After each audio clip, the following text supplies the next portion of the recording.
Ito na naman ang isang panibagong mic drop pan sa araw na ito. Bago ang lahat, kung bago ka pa lang sa ating YouTube channel, huwag kalilimutang mag-subscribe at i-hit ang notification bell para lagi kang updated sa ating mga bagong content. Simulan na natin, let's go!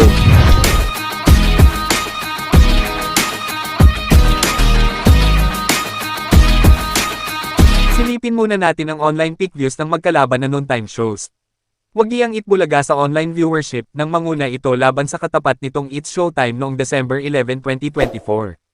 Base sa datos na naitala bandang 2 o 3 p.m., pumalo ang kabuoang online views ng Itbulaga sa 126,740, mas mataas kumpara sa 124,152 na views ng It's Showtime. Ang malakas na performance ng Itbulaga ay resulta ng tuloy-tuloy na suporta mula sa kanilang mga loyal na manunood, kasama ang mas pinabonggang segments ng programa sa ilalim ng pamumuno ng TVJ sa TV5. Sa parehong araw, ang kanilang livestream ay may 92,626 viewers, mas mataas ng malaki sa ibang online platforms. Dagdag pa rito ang overflowing support ng kanilang sponsors noong araw na yon. Hindi na bumababa sa 10 ang kanilang mga sponsors lalo na ngayong Christmas season kung saan todo bigay ang mga bilyonaryong kumpanyang mamigay ng pamasko sa ating mga dabarkads. Samantala, hindi rin nagpapahuli ang It's Showtime na umani ng 59,048 views sa Kapamilya Online Live at 47,353 sa Showtime Online U. Gayunpaman, sa kabuuan, nanatiling mas mataas ang engagement ng Itbulaga sa digital platforms. Ang kompetisyon sa pagitan ng dalawang noontime shows ay patuloy na nagdadala ng kasiyahan sa mga manunood, habang pareho nilang sinisikap magbigay ng kalidad na entertainment. Sa kabila ng kanilang rivalry, malinaw na parehong malaki ang kanilang impact sa industriya ng telebisyon at online streaming. Tandaan din na hindi lahat ng mga dabarkads natin ay nakatutok sa telebisyon at mas marami na ngayon sa ating mga kababayan ang mas pinipiling manood na lamang sa kanilang mga cellphones, laptops, tablets at smart TVs.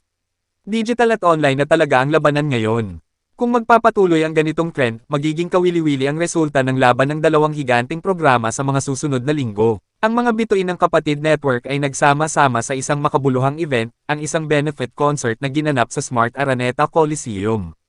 Pinamagatang Merry ang Vibes ng Pasko, ang concert ay naglalayong maghatid ng kasiyahan sa Pasko at makalakom ng pondo para sa mga nangangailangan ngayong Kapaskuhan lalo na ang mga nasalanta ng mga nagdaang sunod-sunod na bagyo.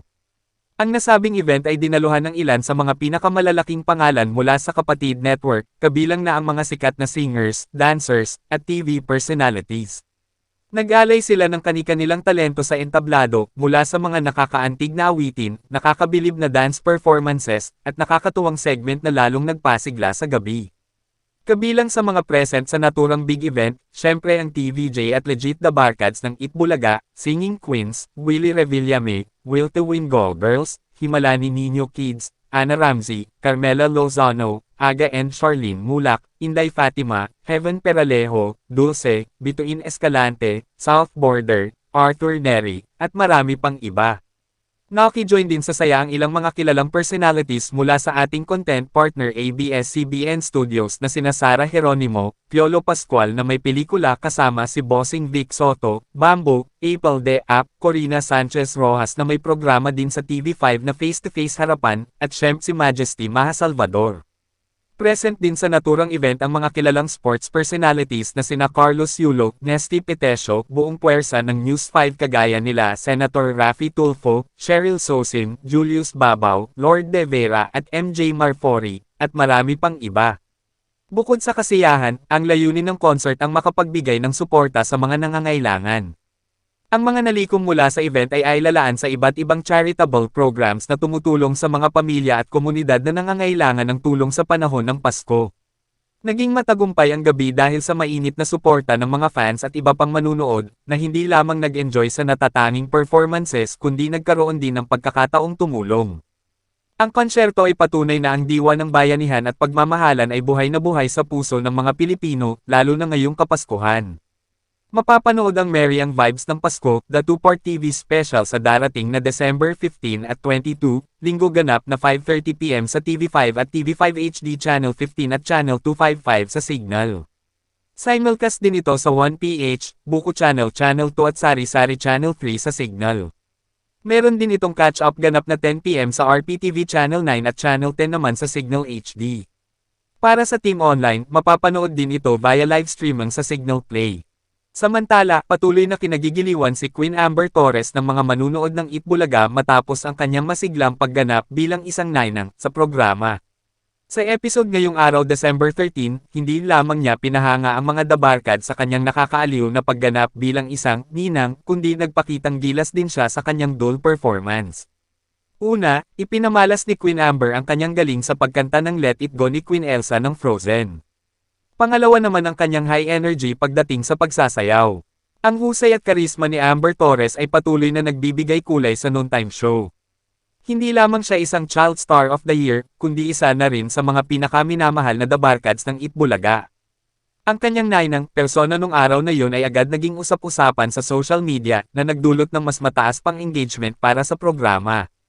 Isang maswerteng ginang ang nanalo ng regalo at aguinaldo kung saan si Tito Sen na ang nagpaabot ng premyo dahil maliit pa si Amber.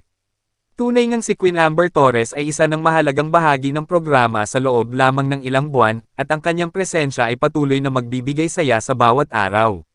Abangan ang iba pang pasabog mula sa kanya sa mga darating na episodes. Samantala, pag-usapan naman natin itong write-up mula kay Jojo Gabinete ng PEP tungkol sa isang blind item about sa isang reporter ng TV5 na pinalayas daw umano sa MediaCon ng isang MMFF entry.